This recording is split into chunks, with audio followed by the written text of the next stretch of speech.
পেনেটিতে একবার গঙ্গার ধারে আমার বড় মামা একটা বাড়ি কিনে বসলেন।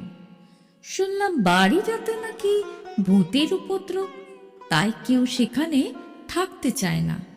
সেই জন্য বড় মামা ওটাকে খুব সস্তাতেই পেয়েছিলেন। যাই হোক, বিয়ে টিয়ে করেননি, আপত্তি করবার লোকও ছিল না। মেজ মাসিমা একবার বলেছিলেন বটে, নাই বা কিনলে দাদা, কিছু নিশ্চয়ই আছে, নইলে কেউ থাকে না কেন। বড় মামা রেগে মেগে বাড়ির কাগজপত্র সই করবার আগে ওদের কুস্তির আড্ডা দুজনকে নিয়ে সেখানে দিব্য আরামে দুরাত কাটিয়ে এলেন। তাদের অবশ্যই সব কথা ভেঙে বলা হয়নি। তারা দুবেলা মুরগি খাবার লোভে মহা খুশি হয়েই থাকতে রাজি হয়েছিল।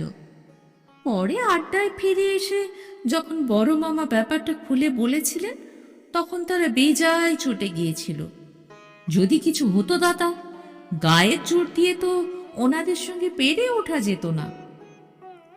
2 মাস পরে বড় মামা সেখানে রেগুলার বসবাস শুরু করে দিলেন। সঙ্গে গেল বন্ধু ঠাকুর, তার রান্না একবার খেয়েছে যে সে জীবনে ভোলেনি। আর গেল নটবর বেয়ারা, তার 44 ইঞ্চি বুকের ছাতি, রোজ সকালে বিকেলে 8 ঘন্টা করে 2 আধমনি মুগুর ভাজে। আর ঝগড়ু জমাদার, সে 4-5 বার জেল খেটে এসেছে গুন্ডামি টুন্ডামির জন্য। এরা কেউ শুধু ভূত কেন, ভগবানেও বিশ্বাস করে না। আমরা বরানগরে ছিলাম, আমি ক্লাস 9-এ পড়ছি। এমন সময় বাবা পাটনা বদলি হয়ে গেলেন, আর আমার স্কুল নিয়েই হলো মহা মুশকিল। বড় মামা তাই শুনে বললেন, কোচ পরোয়া নেই, আমার কাছে পাঠিয়ে দাও, এমন কিছু দূরও পড়বে না। বেটা বন্ধুর রান্না খাবে, আর আমিও আমার নতুন কবিতাগুলো শোনাবার লোক পাবো। বন্ধুরা তো আজকাল আর শুনতে চায় না। ভালোই হলো, শেষ পর্যন্ত তাই ঠিক হলো।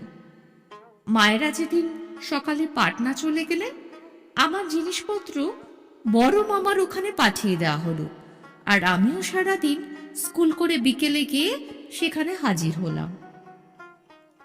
মনটা তেমন ভালো ছিল না। মায়েরাও চলে গেছেন, আবার আমার ক্লাসের যোগু আর ভুটে বলে তুই কাঁদতেন। কিছুদিন থেকে এমন বাড়াবাড়ি শুরু করেছিল যে স্কুলের টেকা দায়ী হয়ে উঠেছিল। আগে ওরাই আমার বেস্ট ফ্রেন্ড ছিল, কিন্তু পুজোর ছুটির সময় সামান্য একটা ব্যাপার নিয়ে ওরা এমন পয়ে আঁকা ছোট লোকের মতো ব্যবহার আরম্ভ করেছিল যে ওদের সঙ্গে সম্পর্ক বন্ধ করতে বাধ্য হয়েছিলাম। এখন ওরাই হলেন ফুটবলের ক্যাপ্টেন, ক্লাবের সেক্রেটারি। সেদিনও ওদের সঙ্গে বেশ একটা কথা কাটাকাটি হয়ে গেছে, সে আবার অঙ্ক ক্লাসে। আমার একার দোষ নয়, কিন্তু ধরা পড়ে বকুনি খেলাম আমি। ওরা দেখলাম খাতার আড়ালে ফ্যাচ ফ্যাচ করে হাসছে। বাড়ি এসে মনটা একটু খারাপই ছিল। একেবারে জলের মধ্যে থেকে ঘাটে সিঁড়ি উঠে গেছে বারান্দা পর্যন্ত। বিশাল বিশাল ঘর, ঝগড়ু আর নটবর তকতকে করে রেখেছে। প্রায় সবগুলোই খালি, শুধু নিচের তলায় বসবার ও খাবার ঘরে আর দোতলায় 2টো শোবার ঘরে বড় মামা কয়েকটা দরকারি আসবাব কিনে সাজিয়েছেন। কেউ কোথাও নেই, বড় মামাও কোথাও বেরিয়ে গেছেন। নিচে থেকে বন্ধুর রান্না লুচি আলুর দম খেয়ে উপরে গেলাম।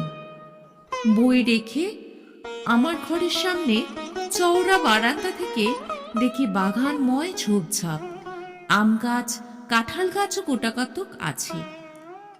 গঙ্গার ধার দিয়ে জবা ফুলের গাছ দিয়ে আড়াল করা একটা সরু রাস্তা একেবারে নদীর কিনারা ঘেঁষে চলে গেছে। সেখানে 3 জন মাছি গোছের লোক মাছ ধরার ছিপ সারাচ্ছে। একজন বুড়ো আর 2 জন আমার চেয়ে একটু বড় হবে, ওখানকারই লোক বোধ হয়। আমাকে দেখতে পেয়ে তারা নিজের থেকেই ডাকলো। দেখতে দেখতে বেশ ভাব জমে গেল। ওরা বললে পিছন দিকের পুকুরে আমাকে মাছ ধরা শেখাবে, শনিবার নদীতে জাল ফেলবে, কিন্তু নিশ্চয় যেন আসি। বুড়োর নাম শিবু, ছেলে দুটো ওর ভাইপো সিজি আর গুজি। বেশ লোকগুলো, বাড়ির মধ্যে আসতো টাসতো না, চাকর বাকরদের এড়িয়ে চলতো। কিন্তু আমার সঙ্গে খুব দহরম মহরম হয়ে গেল। আমাকে সাপ কামড়ানোর ওষুধ, বিছুটি লাগার ওষুধ এইসব শিখিয়ে দিল। আমাদের বাগানেই পাওয়া যায়। মামা মাঝে মাঝে খুব রাত করে বাড়ি ফিরত, আর দোতলায় একা একা আমি তো ভয়ে কাঠ হয়ে শুয়ে থাকতাম। শিবুদের কাছে সে কথা জানাতেই যেদিনই মামা বেরোতেন সেদিনই ওরা জলের পাইপে উপরে উঠে বারান্দায় বসে আমার সঙ্গে কত যে গল্প করত তার ঠিক নেই।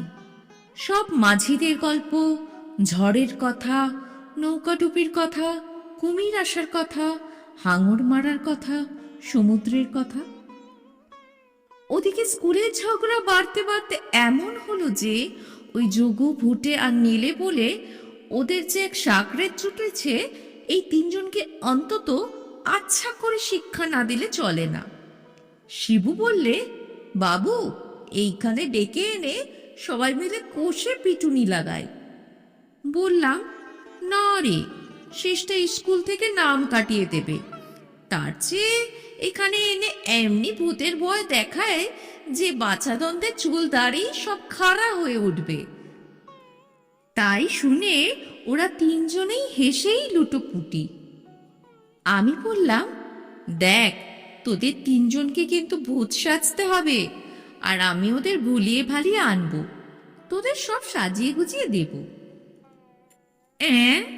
সেজিয়ে গুজিয়ে দেবেন কেন বাবু? রং টং মেখিয়ে দেবার দরকার হবে না, 3টে চাদর দেবেন, আমরা সাদা চাদর গায়ে জড়িয়ে গঙ্গার ধারে ঝোপের মধ্যে এমনি এমনি করে হাত লাড়তে থাকবো আর অ অ শব্দ করব। দেখবেন ওনাদের পীরে চমকে যাবে। ছেঁড়া চাদর ধুতি যা পেলাম 3টে দিয়ে দিলাম। সত্যি ওদের বুদ্ধির তারিফ না করে পারলাম না। ভালোই হবে, তাহলে আমাকে কেউ সন্দেহও করবে না। বাড়িটার একটা অপবাদ্য আছেই। শুক্রবার স্কুলে গিয়ে যোগু ভুটেদের সঙ্গে কথা বন্ধ করলাম। বাবা, ওদের রাগ দেখে কে! কিরে হতভাগা, ভারী লাট সাহেব হয়েছিস যে, কথা বলছিস না যে বড়? বললাম, মেয়েদের সঙ্গে আমি বড় একটা কথা বলি না, ব্যাচেলর মামার শিক্ষা। তারা তো রেগে কাঁই। মেয়েদের সঙ্গে মানে? মেয়েদের আবার কোথায় দেখলি? বললাম, যারা ভূতের ভয়ে আমার বাড়ি যায় না তাদের সঙ্গে মেয়েদের আবার কি তফাৎ? যোগুর আগে ফোঁস ফোঁস করতে করতে বলল, যা মুখে আসবে খবরদার বলবি না গুপে। 100 বার বলবো, তোমরা ভীতু কাপুরুষ মেয়ে মানুষ। যোগু আমাকে মারে আর কি, শুধু অঙ্কের মাস্টারমশাই এসে পড়লেন বলে বেঁচে গেলাম। স্কুল ছুটির সময় বুটে পিছন থেকে এসে আমার কানে কানে বললে, সন্ধ্যাবেলা 7টার সময় তোমাদের বাড়ির বাগানে আধ ঘন্টা ধরে আমরা বেড়াবো, দেখি তোমাদের ভূতের দৌড় কতখানি। আমাদের চিনতে এখনো তোমার ঢের বাকি আছে। আমি তো তাই চাই। শিবুরা আজকের কথাই বলে রেখেছিল। বাড়ি গিয়ে খেয়ে দিয়ে একটু এদিক ওদিক ঘুরলাম, ওদের দেখতে পেলাম না। একটু একটু নার্ভাস লাগছিল, যদি ভুলে যায়। নদীর ধারে একটা ঝোপের পিছন থেকে গুজি ডেকে বলল, বাবু সব ঠিক আছে আমাদের। প্রায় সঙ্গে সঙ্গেই যোগু, ভুটে, নিল 3 কাপ্তেন এসে হাজির। বড় মামা বেরোচ্ছিলেন, ওদের দেখে আমাকে বললেন, বন্ধুদের কেষ্টনগরের মিষ্টি টিষ্টি দিস, সব একা একা খেয়ে ফেলিস না যেন। কথাটা যেন না বললেই হতো না, ওরা তো হেসেই গড়াগড়ি, যেন ভারী রসিকতা হলো। বড় মামা গেলে খাওয়া দাওয়া সেরে বাগানে গেলাম। এক্ষুনি বাছারা টের পাবেন, চারিদিকে অন্ধকার হয়ে এসেছে। একটু একটু চাঁদের আলোতে সব যেন কিরকম ছায়া ছায়া দেখাচ্ছে। আমারই গা ছমছম করছে। গল্প করতে করতে ওদের গঙ্গার ধারের সেই সরু রাস্তাটাতে নিয়ে এলাম। বাড়ি থেকে জায়গাটা আড়াল করা। পথের মাগ ঘুরতেই আমার সুষ্ঠু গায়ে কাঁটা দিল। ঝোপের পাশে 3টে সাদা মূর্তি, মাথা মুখ হাত সব ঢাকা, আবার হাত তুলে তুলে যেন ডাকছে, আর অদ্ভুত একটা ও ও শব্দ। একটু একটু হাসিও পাচ্ছিল। যোগুরা 1 মিনিটের জন্য ভয়ে সাদা হয়ে গিয়েছিল। তারপর আমার দিকে তাকিয়ে, তবে রে হতভাগা, চালাকি করবার জায়গা পাসনি বলে ছুটে গিয়ে চাদর শুদ্ধ মূর্তিগুলোকে জাপটে ধরল। তার পরের কথা আমি নিজের চোখে দেখেও যখন বিশ্বাস করতে পারছি না, তোমাদের আর কি করে করবে। ছোঁবা মাত্র মূর্তিগুলো যেন ঝুরঝুরে করে হাওয়ায় মিলিয়ে গেল।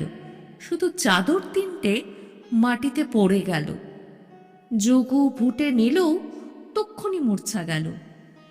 আমি পাগলের মতো ও শিবু, ও সুজি, ও গুজি করে ছুটে বেড়াতে লাগলুম। গাছের পাতার মধ্যে দিয়ে ঠান্ডা বাতাস বইতে লাগলো, আর গোলযোগ শুনে বন্ধু নটবর আর ঝগুরু হল্লা করতে করতে এসে হাজির হলো। ওরা যোগুদের তুলে ঘরে নিয়ে গিয়ে চোখে মুখে জল দিল। আমার গায়ে মাথায়ও মিছিমিছি 1 বালতি জল ঢালল। মামাকে পাড়া থেকে ডেকে ডেকে আনা হলো। এসেই আমাকে কি বকুনি, বলে লক্ষ্মী ছাড়া চাঁদও নিয়ে গিয়েছিলি কেন? যত বলি শিবু সিজি গুজির কথা, কেউ বিশ্বাস করে না। তারা আবার কে? এতদিন আছি, কেউ তাদের কোনোদিন দেখেনি শোনেনি, এই আবার কি কথা? আনটা হলে তাদের খুঁজে, কিন্তু তাদের কি আর কখনো খুঁজে পাওয়া যায়? তারা তো আমার চোখের সামনে ঝুরঝুর করে কর্পূরের মতো উবে গেছে। কুসুমকলির ব্যাক স্টেজে আজ পরিবেশন করলাম শ্রী লীলা মজুমদারের গল্প পেনেটিতে। গল্পটি কেমন লাগলো শুনে জানাতে ভুলবেন না। আজ পরিবেশন করলাম লীলা মজুমদারের গল্প পেনেটিতে। গল্প পাঠে আমি সহেলি।